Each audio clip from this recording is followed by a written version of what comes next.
किराएदार कभी नहीं कर पाएंगे कब्जा, जरूरी कागजात जो मकान मालिक को बनवाने चाहिए। नमस्कार दोस्तों, आपका स्वागत है अपने जीआरटी बिजनेस यूट्यूब चैनल पर, जहां हम आपको वित्तीय और व्यावसायिक जगत से जुड़ी महत्वपूर्ण जानकारियां देते हैं। आज हम बात करेंगे रेंटल एग्रीमेंट्स के बारे में। क्या आपने कभी सोचा है कि सिर्फ रेंट एग्रीमेंट ही पर्याप्त नहीं है? मकान मालिकों के लिए और भी कुछ महत्वपूर्ण कागजात होते हैं जो किराएदार के कब्जे से बचाने में मदद कर सकते हैं।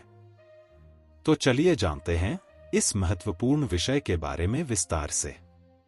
रेंट एग्रीमेंट की अहमियत। रेंट एग्रीमेंट एक महत्वपूर्ण दस्तावेज है जो मकान मालिक और किराएदार के बीच बनता है। इसमें किराए की राशि, सिक्योरिटी डिपॉजिट, एग्रीमेंट की अवधि और अन्य शर्तें होती हैं। यह दस्तावेज दोनों पक्षों के लिए जरूरी होता है क्योंकि यह उन्हें कानूनी सुरक्षा प्रदान करता है। Lease and license agreement. Rent agreement के बावजूद कई बार किराएदार मकान पर कब्जा करने की कोशिश करते हैं।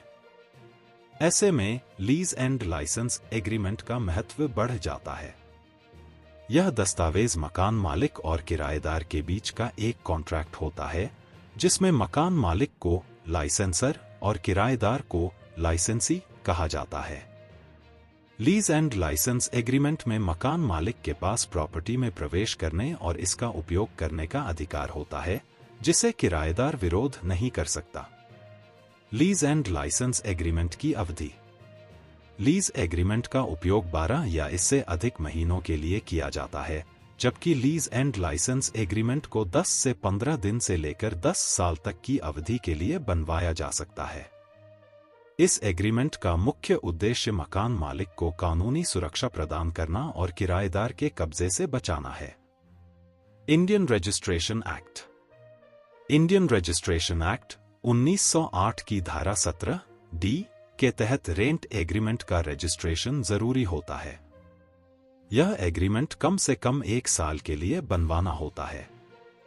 1 साल से कम अवधि के लिए रेंट एग्रीमेंट या लीज एग्रीमेंट का पंजीकरण जरूरी नहीं है। मकान मालिक 11 महीने का ही रेंट एग्रीमेंट बनवा सकते हैं ताकि उन्हें रजिस्ट्रेशन की आवश्यकता न पड़े। रेंट एग्रीमेंट का महत्व। रेंट एग्रीमेंट के बिना मकान मालिक अचानक किराया बढ़ा सकता है या फिर मकान खाली करने के लिए कह सकता है, लेकिन रेंट एग्रीमेंट होने पर वह ऐसा नहीं कर सकता। रेंट एग्रीमेंट में अगर किसी शर्त पर आपत्ति होती है तो उसे समय से पहले सही करवा सकते हैं।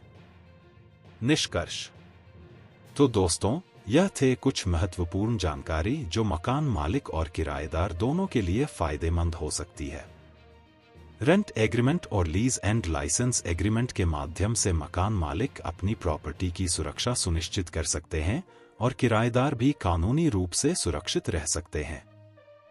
अगर आपको यह वीडियो पसंद आई हो तो इसे लाइक और शेयर जरूर करें और हमारे चैनल को सब्सक्राइब करना न भूलें। अगर आपके पास कोई सवाल या सुझाव है तो कृपया हमें कमेंट बॉक्स में बताएं।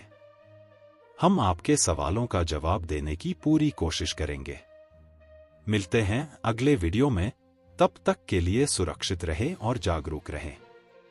धन्यवाद। जीआरटी बिजनेस चैनल खबरों का स्रोत समाचार एजेंसियों, जनमत और अन्य सार्वजनिक स्थानों से प्राप्त करता है। हम पूरी कोशिश करते हैं कि यह सारांश और रिपोर्टिंग सटीक और सत्यापित हो, लेकिन हम किसी भी विवाद या त्रुटि के लिए जिम्मेदार नहीं हैं। हमारा उद्देश्य जनमत को जानकारी प्रदान करना है।